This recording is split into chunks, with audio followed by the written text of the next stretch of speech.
Chapter 9. Exodus. The decision to evacuate Pripyat came as a relief to the 70-year-old Ukrainian Prime Minister Oleksandr Lyashko. Under threat of being called alarmist, he had begun preparations for possible evacuation soon after Nikolai Ryzhkov woke him up with his call about the accident at 2:40 a.m. on April the 26th. Lyashko was never able to explain why he argued in favor of getting ready for that eventuality, when everyone else in the top leadership of the Soviet Union and Ukraine seemed to be calm and confident that things at the Chernobyl plant were under control. As he observed, it was an intuition that presented a clear foreboding of danger to people. In the Soviet political hierarchy, Lyashko, the head of government of the Ukrainian Soviet Socialist Republic, the second most populous constituent of the Soviet Union after the Russian Federation, was an important but not all-powerful figure. Above him was the party boss of Ukraine, First Secretary Volodymyr Chernobyl, a close ally and protégé of the long-serving former Soviet leader Leonid Brezhnev. On the all-union level, Lyashko reported to the head of the Soviet government in Moscow, Nikolai Ryzhkov. Both Ryzhkov and Lyashko came from the Donbass, the coal-mining region of eastern Ukraine, and they seemed to get along well. Indeed, Lyashko seemed to get along with almost everyone. His no-nonsense, non-ideological approach to running the second-largest Soviet economy had won him the respect of his colleagues and subordinates. But on April the 26th, at a 10 a.m. meeting of the Supreme Ukrainian leadership, when Lyashko began to talk about organizing Kiev city buses for the possible evacuation of Pripyat, many, including Chernobyl, were skeptical. Later, most of them would claim that at the time they knew only that there had been a fire at the Chernobyl nuclear plant and that it had been extinguished. The general feeling among the Kievan officials was that they should avoid sounding the alarm and incurring the wrath of the bosses in Moscow. There was little surprise that the top leaders of Ukraine, such as Lyashko, had learned of the accident in Pripyat, on their territory, from Moscow. The Chernobyl plant was under the control of all Union officials in the Soviet capital. Although the Ukrainian party bosses and ministers could and did influence the appointment of top personnel at the station, including Viktor Brukhanov and Nikolai Fomin, they had no direct control over what was going on at the station itself. But the firefighters and police, the two rapid response agencies that were on site immediately after the explosion, were under Republican jurisdiction. Both reported to the Ukrainian Minister of the Interior. Under Kiev control also were the party and city authorities of Pripyat and other towns and settlements in the vicinity of the plant. While radioactivity at the plant became not only the concern, but also the responsibility of the all-Union authorities, the task of dealing with the consequences of the accident on the local level fell directly into the lap of the Republican officials, who, as things progressed, increasingly got the feeling that they were being obliged to clean up the mess created by their Moscow bosses. The Ukrainian leadership's main source of information on what happened at the Chernobyl nuclear plant was the Republic's Ministry of the Interior, which was under the joint jurisdiction of Kiev and Moscow. The Ukrainian Interior Minister, General Ivan Hladush, was awakened at about 2 a.m. in a hotel room in the city of Kharkiv. The news of the accident that the duty officer was about to give him was so sensitive that the officer insisted the minister leave his hotel room and go to a local party headquarters, where he could speak on a secure line. The Interior Ministry officials in Kiev were the first to receive information about the fire, but they thought they could handle it by themselves without alerting Lyashko. Lieutenant Pravik radioed the level of alarm that mobilized all the fire brigades in the Kiev region minutes after the explosion. Major Vasil Kucherenko, the head of Pripyat's police department, managed to reach the plant ahead of Brukhanov. He called his superiors in Kiev from there to report on the explosion and the fire. There was disbelief at the other end of the line. "Do you know what you're saying? Is there someone beside you?" asked a senior police official in Kiev, who was eager to verify Kucherenko's report. By 5 a.m., a deputy minister of the Interior of Ukraine, General Hennady Berdov, and a group of senior police officers were on their way from Kiev to Pripyat. Berdov cut an impressive figure in the mayhem of the first days after the explosion. According to an eyewitness, he was dressed in a brand-new uniform with gold braid, a brightly coloured array of ribbons, and a badge testifying to his record in the Ministry of Internal Affairs. Berdov was a calm but energetic officer who immediately took command of the more than 400 policemen who were dispatched to Pripyat from neighbouring towns and counties in the first hours after the explosion. They took control not only of the approaches to the plant, but also of the nearby railway station of Yaniv.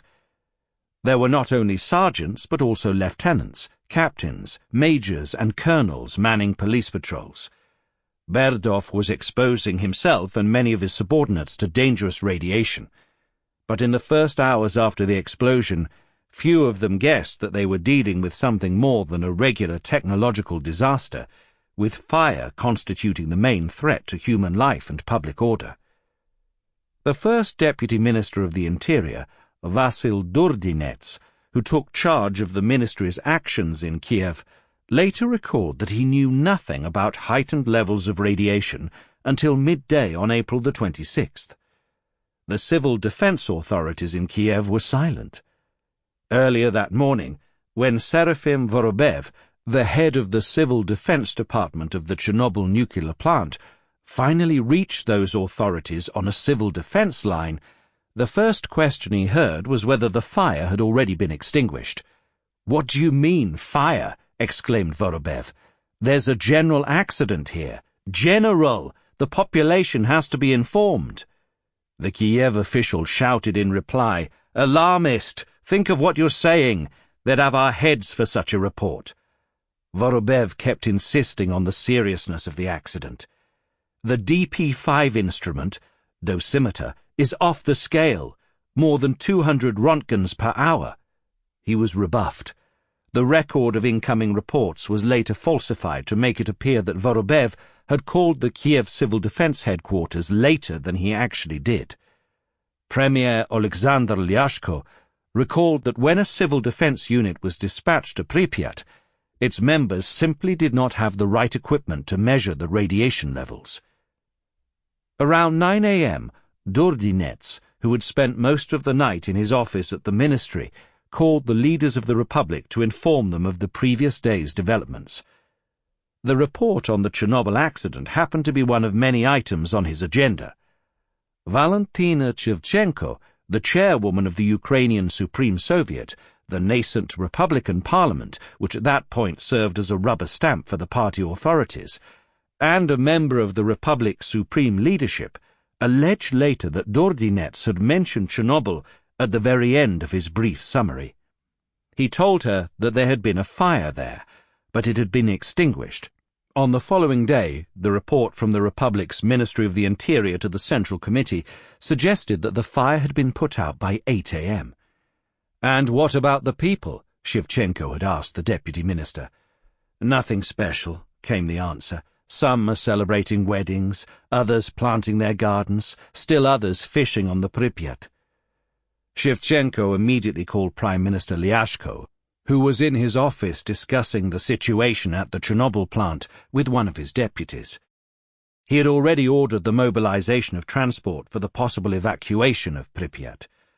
The civil defense units were under the joint jurisdiction of Kiev and Moscow, as was the Republic's Ministry of the Interior, and Lyashko used his power over both structures to start the mobilization. When the commander of the Republican Civil Defense Organization suggested that it would be difficult to get the bus drivers to come to work on Saturday morning, Lyashko called the Minister of the Interior, Ivan Hladush, and ordered him to use police officers to inform the drivers relaxing at home about the mobilization. "Is it serious there?" Hladush asked the Ukrainian premier. "I don't know, but organize the mobilization and dispatch of transport to the area of the Chernobyl plant together with civil defense, as if you were doing it under wartime conditions." Alerted by the news both from Moscow and from his Ukrainian subordinates, Ukrainian party head Volodymyr Shershibitsky, the supreme leader of the Republic, called a meeting of the Ukrainian Politburo for 10 a.m. The news received from Viktor Brukhanov in Pripyat via local party officials was not too disturbing. The fire had been extinguished, and radiation levels were high but within the norm. "Aren't you in too much of a hurry?" Chernobyl asked Lyashko, who had already ordered the mobilization of transport facilities. "The Commission will come and give a competent assessment. Take action then." Lyashko refused to call off his order and asked for time until the situation became clearer. "Well, and if no evacuation is needed, how much will your action cost?" Chernobyl asked the Premier. Lyashko refused to succumb to pressure from the party boss. "I replied that if everything was all right there, we would charge all expenses to civil defense. Because we had done so in the past, we would charge several million to civil defense." Chernobyl finally gave his approval, but that was not enough. Around 11 a.m., Lyashko called his all-union boss, Premier Nikolai Ryzhkov, and got his permission as well. "By 1400 hours, I had a report that 1,200 buses and 240 trucks were ready," recalled Lyashko. Chernobyl still had doubts. That day, the Kiev and Ukrainian KGB headquarters had filed 2 reports on the situation at the Chernobyl power plant and the city of Pripyat. The first of them, which reflected the KGB's understanding of the situation in the late morning of April the 26th, already indicated heightened levels of radiation, but the levels reported were significantly lower than the actual ones recorded by Vorobev. According to the KGB report, the radiation level at the plant was estimated at 20 to 25 microrontgens per second, and in Pripyat it was 4 to 14 microrontgens per second. The rise in radiation levels was attributed to contaminated water that might have escaped from the cooling system of the reactor damaged by the explosion. The second KGB report, based on information available at 3 p.m. on April the 26th, estimated radiation levels near the reactor at 1,000 microrontgens per second, at the power plant at 100 microrontgens per second, and in Pripyat at 2 to 4 microrontgens per second. They were still relying on dosimeters with a scale of only 1,000 microrontgens per second. But Lyashko already had all the authority he needed to start preparations for the evacuation, at this point as a precaution.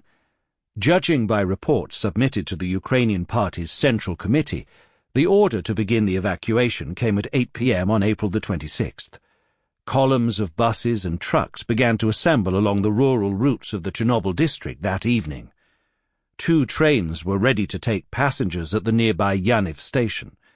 Bus drivers and train engineers would spend the whole night, sometimes in close proximity to the power plant, waiting for orders to move into the city. They did not know whether the orders would come or not.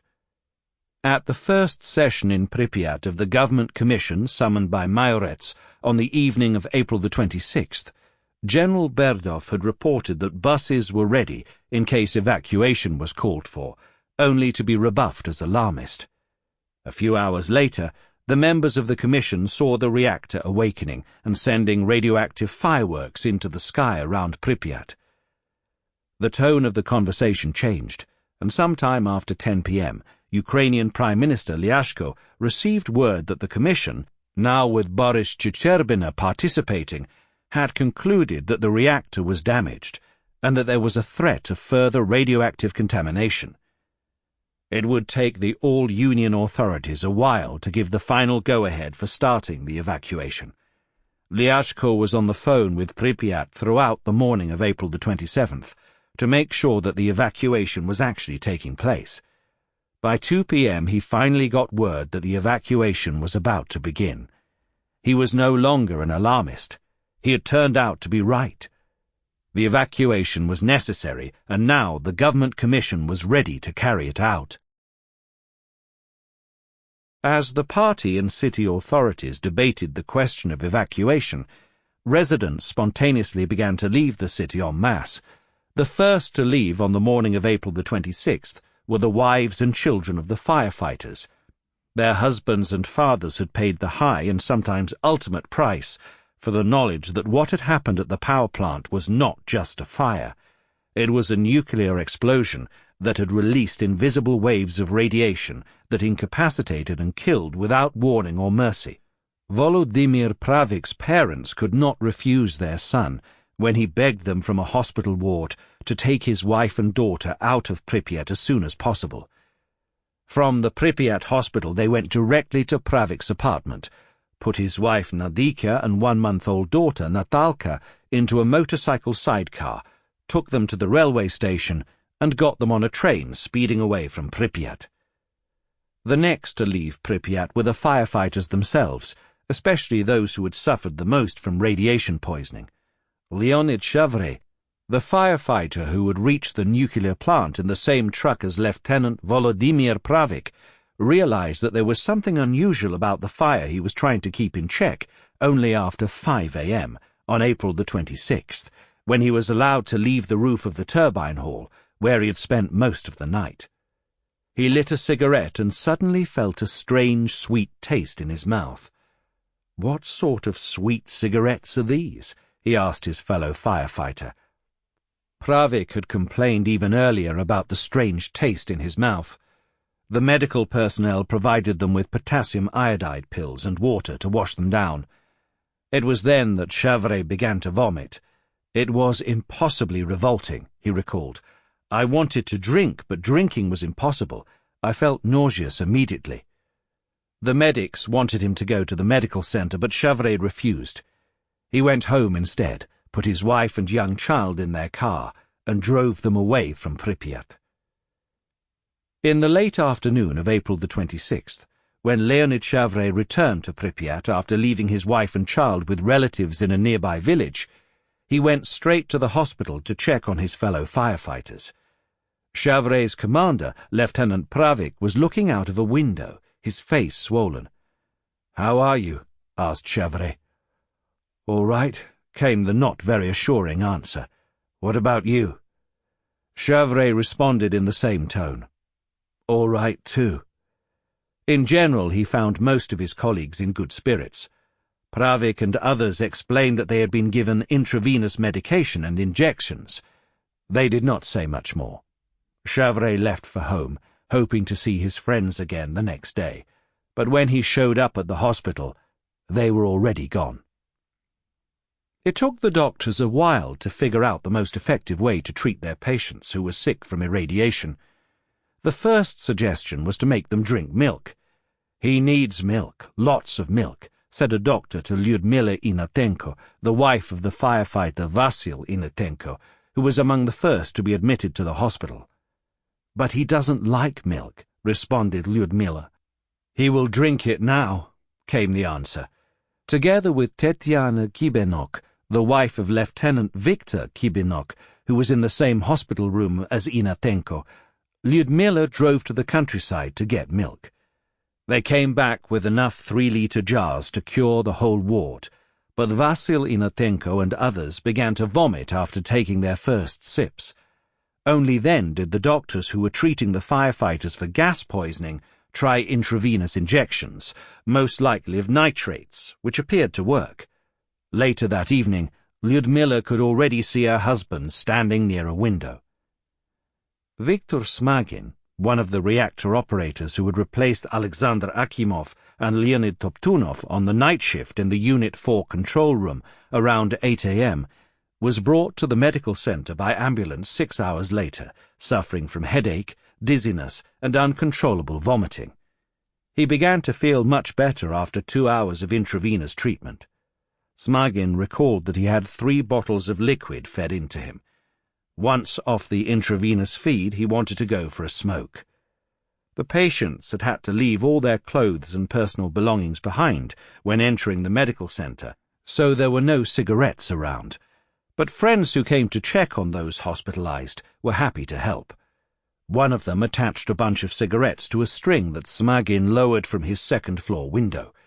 With the cigarettes in his pocket, Smagin went directly to the smoking room, where he found his fellow plant operators.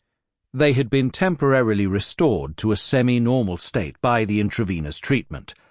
Alexander Akimov and Anatoly Dyatlov were there, discussing the possible causes of the explosion. So were many other engineers and operators. But not everyone was able to walk, despite the intravenous treatment. Leonid Toptunov was among those who stayed in bed, his skin brown from the radiation tan. His lips were swollen, making it difficult for him to talk. The firefighters and power plant operators who had been exposed to the highest doses of radiation were flown to Moscow for treatment in the late hours of April the 26th, even before they could bid farewell to their loved ones. Their evacuation was carried out in utmost haste, with the time of the departure kept secret even from family members. The decision to evacuate the firefighters and reactor operators most affected by radiation exposure was made by a group of doctors and scientists from Moscow who had flown into Pripyat on the afternoon of April the 26th. They came from the Institute of Biological Physics, which was attached to the Ministry of Health, and from Moscow's Hospital No. 6, which specialized in the treatment of radiation sickness and had the experts and equipment to deal with the immediate victims of the accident. The chief of the radioactive diseases ward, 61-year-old Dr. Angelina Guskova, had been treating such patients since 1949, when, as a young doctor in the closed city of Chelyabinsk 40, the site of the first Soviet plutonium facility which had been built to produce the atomic bomb, she had cared for the Gulag prisoners who were the guinea pigs of the early Soviet nuclear program.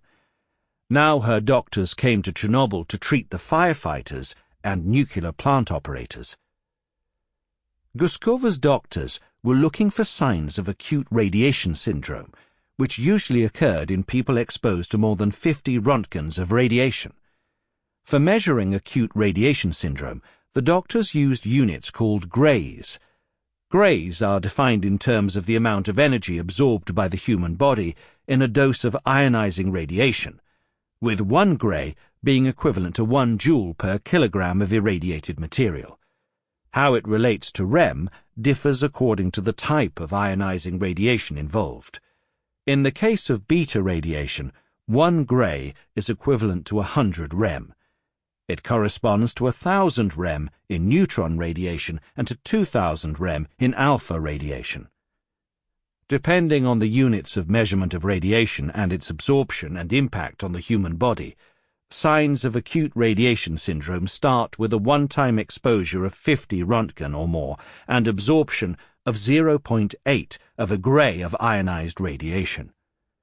Symptoms include lack of appetite, nausea and vomiting. After the absorption of more than 50 grays, symptoms begin almost immediately. They include nervousness, confusion, watery diarrhea, and sometimes loss of consciousness. For those absorbing a dose of between 10 and 50 grays, loss of appetite, nausea and vomiting occur within hours after exposure. For those receiving 1 to 10 grays, the same symptoms set in anywhere between several hours and 2 days after exposure. In all cases, radiation kills stem cells in bone marrow, but radiation in the range of 10 to 50 grays also kills cells in the gastrointestinal tract. When radiation exceeds 50 grays, the cardiovascular and nervous systems are affected. All patients go through 3 main stages of the disease. In the first stage, symptoms of the syndrome appear. In the second, latent stage, patients may appear to be fine, and they feel well. In the final stage, the symptoms return with greater severity. Only patients in the first category, those who have absorbed less than 10 grays, have a chance of surviving, which is estimated at approximately 60%. Patients in the second and third categories die. The Chernobyl patients, 134 men and women diagnosed with acute radiation syndrome, were later divided into 4 categories. In the first, which included some 20 people with an absorption rate of between 6.5 and 16 grays, almost everyone would die. In the second category, which included almost the same number of people, who had absorbed between 4.2 and 6.4 grays, about 1/3 would die. For the patients who had absorbed between 2.2 and 4.1 grays, the statistics were much better, with only 1 person dying. There were no deaths recorded in the fourth category, between 0.8 and 2.1 grays. Altogether, 28 people died of acute radiation syndrome within the first 4 months after the exposure. 12 of the 13 patients who received bone marrow transplants did not survive the ordeal. The deaths of close to 20 patients in the second, third and fourth categories that followed in the years after the accident were not attributed by the doctors to the radiation exposure. The doctors from Moscow who came to Pripyat on April the 26th were highly experienced in dealing with patients affected by acute radiation syndrome, but they did not have the right equipment to measure how much radiation they had absorbed. They looked instead for the first symptoms and relied on the blood tests. One of Guskova's top experts, Georgy Selidovkin, had flown to Pripyat to assess patients on the spot and decide who should be brought to Moscow for immediate treatment. Many of those in the Pripyat hospital would remember Dr. Selidovkin because he had a beard, and that was uncommon in the Soviet Union of the 1980s, when it was taken to be a sign of either decadence or free thinking. Selidovkin began examining patients sometime after 4 p.m. on April the 26th. Guskova, who stayed behind in Moscow, got on the phone with her colleagues in Ukraine. The doctors from Moscow examined close to 350 patients, looking at their skin, asking about when they had first started vomiting, and measuring the number of leukocytes in their blood. Leukocytes, or white blood cells, are produced in the bone marrow and have a rapid turnover rate. They are among the cells most easily damaged by radiation. A drop in the number of white blood cells is an easily recognizable effect of radiation exposure. By early evening, Dr. Selidovkin had 28 patients whom he considered top priority cases. Among them were Pravik, Kibenok, Inatenko, and most of the other firefighters, as well as the reactor operators Akimov and Toptunov and the deputy chief engineer, Anatoly Dyatlov. They had to be taken to Moscow without delay. Time was of the essence and could mean the difference between life and death. The 34-year-old deputy mayor of Pripyat, Alexander Yesaulov, was charged with making sure the 28 people selected by Selidovkin and his colleagues were taken from Pripyat to the Boryspil airport in Kiev and then to Moscow as soon as possible. A few days earlier, Yesaulov had reported in the local newspaper on the results of the Lenin Subbotnik, the unpaid Labor Day, organized by the party in a show of devotion to the founder of the Soviet Union and his communist ideology. Now all that seemed very far away. There were posters glorifying Lenin all over the city, but its inhabitants were now facing a new, post-ideological reality. Yesaulov's first task on the morning of April the 26th had been to arrange for a vehicle to wash radioactive dust off the streets of the city. He then had to deal with the evacuation of those who had found themselves with too much of that same dust on their skin and in their intestinal tracts. The aircraft offered by the Civil Defense Office was waiting at the Boryspil airport. Buses and ambulances were lined up as well. The main challenge turned out to be the documentation that had to accompany the patients to Moscow. They had to surrender all their documents very early on the morning of April the 26th, upon entering the hospital in Pripyat, and there was no easy way to match individuals with documents and test results. No document in the Soviet Union was deemed legitimate without a stamp, but the requisite stamps had been left at the power plant. It was decided to forego the stamps. With paperwork ready, Yesaulov faced a new challenge, dealing with the relatives of those to be evacuated to Moscow. Prohibited from entering the hospital, they besieged it from the outside, and once word spread that their loved ones were about to be taken to Moscow, they went into action. All the wives got together in one group. We decided we'd go with them, recalled Lyudmila Inatenko. Her husband, Vasil, had just shouted to her from a window that they were about to be taken to Moscow. "Let us go with our husbands, you have no right." "We punched and clawed," said Lyudmila, recalling her actions and those of the other wives. They were pushed back by soldiers who had formed a cordon around the hospital, but they did not give up. Then a doctor showed up on the doorstep of the hospital and approached the wives. He told them that their husbands were indeed going to Moscow, but needed a change of clothing. The outfits they were wearing when they arrived at the hospital were radioactive and had been burned. The wives rushed across the city to their apartments to fetch clean shirts, trousers, and underwear. It was late at night, public transportation was not running, and they had to walk. In fact, they ran, but when they came back, their husbands were already gone. "They tricked us," recalled Lyudmila Inatenko, "so that we wouldn't be there, yelling and crying." Alexander Yesaulov left for Kiev at the head of the 2 buses and 2 ambulances carrying the patients. The buses accommodated 26 patients who were still able to walk, while the ambulances took 2 reactor operators who could not.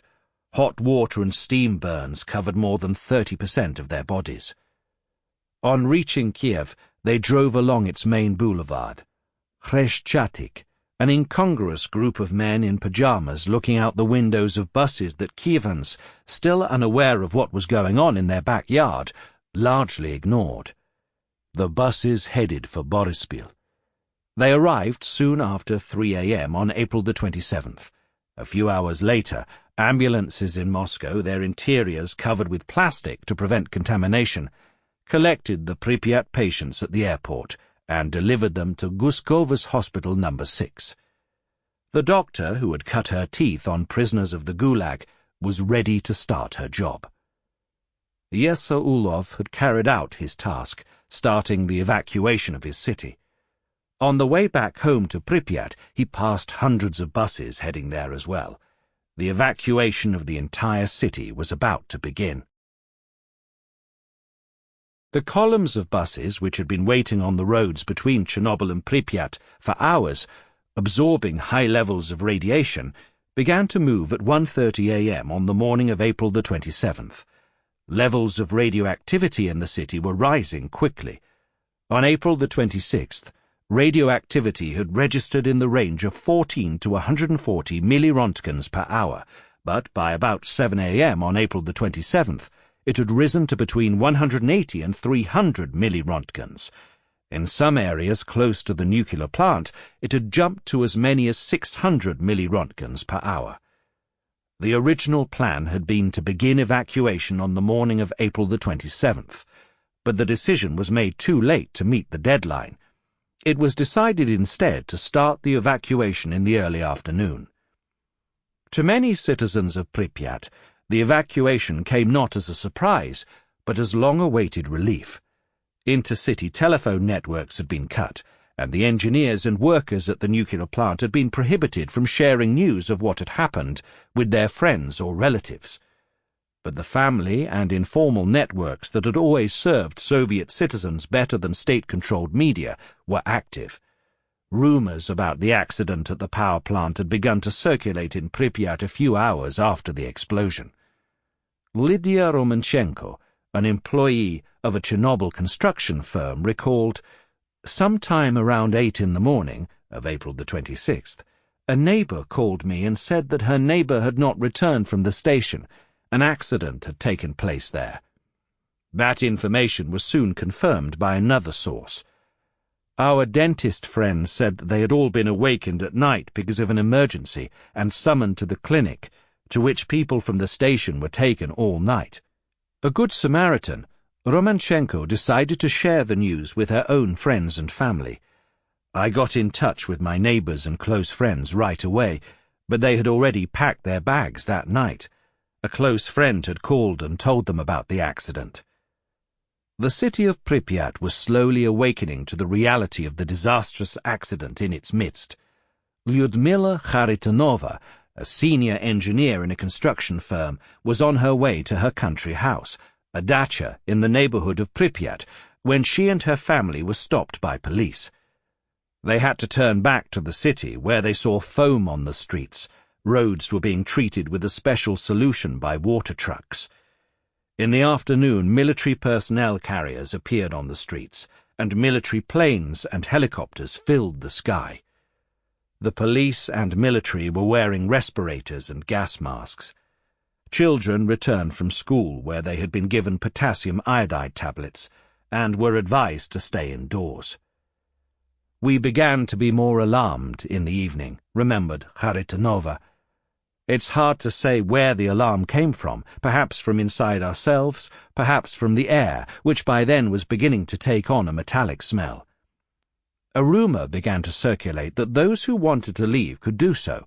Still, there was no official information on what had happened and what to expect. Kharitonova and her family went to the Yaniv railway station and got on a train to Moscow. Soldiers were patrolling the Yaniv station, she recalled. There were lots of women with small children. They all looked a bit confused, but they behaved calmly. But I felt nonetheless that a new age had dawned. And when the train pulled in, it seemed to me so different, as if it had just come from the old, clean world we used to know, into our new, poisoned age, the age of Chernobyl. Soon after 10 a.m., on April the 27th, the city authorities called in representatives of enterprises, schools and institutions to draw up evacuation plans. Worried citizens rushed to the city party headquarters. Dressed in full uniform, General Hennady Berdov, the Deputy Minister of the Interior, appeared on the steps of the building and calmed the agitated crowd. His army of policemen was sent to apartment buildings to knock on doors and ask people to prepare for evacuation. The final decision was made by the Government Commission, with the blessing of the Moscow authorities, at noon, a mere 2 hours before the start of the evacuation. Deputy Mayor Alexander Yasaulov, who had just returned from Boryspil, was given a new task: to evacuate the rest of the patients of the Pripyat hospital, altogether more than 100 people suffering from radioactive poisoning. The party officials wanted him and his charges to be at Kiev's Boryspil airport by noon. The rest of the patients were supposed to go to Moscow as well. It was 10 a.m., and the deadline was anything but realistic. The trip to Kiev alone took close to 2 hours, and then there was all the paperwork to be done. They were finally ready to leave by noon. This time there was no hope of deceiving the wives and family members of those who were leaving, and Yasaulov did not try to do so. Amid the hugs, tears, and cries, he managed to assemble his group of patients and set out for Boryspil. But no sooner had they departed than they had to stop. One of the patients needed urgent medical help. The buses stopped in the village of Zalisia, a few miles away from Chernobyl. The men wearing pajamas got out of the buses to stretch their legs and have a smoke. It was then that Yasaulov heard a woman's cry. It took him a while to understand that one of the young evacuees was from Zalisia. His mother had recognized him and could not control her feelings of shock, grief, and despair. "Just what we didn't need. Such a coincidence," recalled Yasaulov. Where she came from, I had no idea. The words, "Mama, Mama," with which the young man tried to calm his mother, stuck in his mind. Eventually they left Zalisia. Yasaulov was so disoriented by the events of the past 24 hours that when, in the office of the director of the Boryspil airport, he was asked to pay for a few cups of coffee from a local coffee shop, he could not comprehend the question. "It was as if I had come from another world," he recalled. The two worlds turned out to have borders and border controls. Before Yasaulov and his drivers were allowed to leave Boryspil, they had to wash their buses and take a shower. The high radiation levels caused by the accident were already an open secret. They left for home around 4 p.m. on April the 27th. As they approached Pripyat, they saw buses moving in the opposite direction, all 1,125 of them. The evacuation of the city had begun. Pripyat city radio station transmitted the announcement soon after 1 p.m. "Attention, attention," came the calm voice of a female announcer speaking Russian with a strong Ukrainian accent. In connection with the accident at the Chernobyl atomic power station, unfavorable radiation conditions are developing in the city of Pripyat. in order to ensure complete safety for residents, children first and foremost. It has become necessary to carry out a temporary evacuation of the city's residents to nearby settlements of Kiev Oblast. For that purpose, buses will be provided to every residence today, April the 27th, beginning at 1400 hours, under the supervision of police officers and representatives of the City Executive Committee. It is recommended that people take documents, absolutely necessary items, and food products to meet immediate needs. Comrades, on leaving your dwellings, please do not forget to close windows, switch off electrical and gas appliances, and turn off water taps. Please remain calm, organized, and orderly in carrying out the temporary evacuation. The radio repeated more or less the same announcement 4 times, but most people still did not understand the seriousness of the situation. Just imagine, recalled Anelia Perkovskaya, a city official. It was only an hour and a half before the evacuation. Our children's cafeteria in a large shopping centre was full of parents and children eating ice cream. It was a weekend day. Everything was nice and quiet. For 36 hours after the explosion, people were given no reliable information about it and left virtually on their own. They were never provided with instructions on how to protect themselves and their children. Radiation levels that, according to Soviet laws, were supposed to trigger an automatic warning to the public about the dangers of radiation exposure had already been recorded in the early hours of April the 26th, but they had been ignored by one official after another. Finally, people were asked to gather their belongings and wait on the street a mere 50 minutes before the start of the evacuation. They were good citizens and did exactly what they were told to do. A film shot on April the 26th and 27th by local filmmakers preserves images of a wedding taking place in the city attacked by radionuclides. It shows young men and women dressed in light summer clothes, with their small children walking the streets, playing soccer on sports fields, and eating ice cream in the open air. These scenes look surreal when juxtaposed with others shot by the same filmmakers. Water trucks cleaning the streets, policemen and soldiers in protective gear atop troop carriers, patrolling the streets of Pripyat, and people waiting for buses that would take them away from their homes. One frame shows a doll on the windowsill of an apartment building, seemingly waiting for the return of its owner. Sparks and white flashes in the film frames reveal the true meaning of what we see on the screen. These are scars left by radioactive particles attacking the film through the thick lenses of the camera. Lyubov Kovalevskaya, the author of the recent article about quality control problems at the construction site of the Chernobyl nuclear plant, was among the thousands who boarded buses that afternoon, never to return to their homes. She had spent a good part of the previous night calming her elderly mother, who could not sleep after hearing rumors about imminent evacuation. Now their whole family, Kovalevskaya, her mother, her daughter, and a niece, were ready to leave. They were told that it would only be for 3 days. There were already buses at every entrance, recalled Kovalevskaya. Everyone was dressed as if to go camping, people were joking, and everything was rather quiet all around. There was a policeman beside every bus, checking residents according to a list, helping people bring in their belongings, and probably thinking of his family, whom he had not even managed to see in the course of those 24 hours. The bus set off. The Chernobyl filmmakers kept shooting, now from the window of a departing bus. Theirs turned out to be the last images of the city still full of people. By 4:30 p.m., the evacuation was all but complete. The authorities were eager to report their first success to Moscow. Shecherbina called Premier Nikolai Ryzhkov. "Nikolai Nikolaevich, there are no people left in Pripyat. There are only dogs running around." People had not been allowed to take their pets. They were low on the scale of Soviet sensibilities, if they registered at all. A few days later, the police would create special squads to kill stray dogs. But dogs were not the only ones remaining in Pripyat. Close to 5,000 workers of the nuclear plant stayed to make sure the shutdown of the other reactors proceeded as planned. Young lovers took advantage of their parents' departure to have their apartments to themselves. Finally, there were the elderly who decided to stay behind. They could not understand why they had to leave when the evacuation was only supposed to be for 3 days.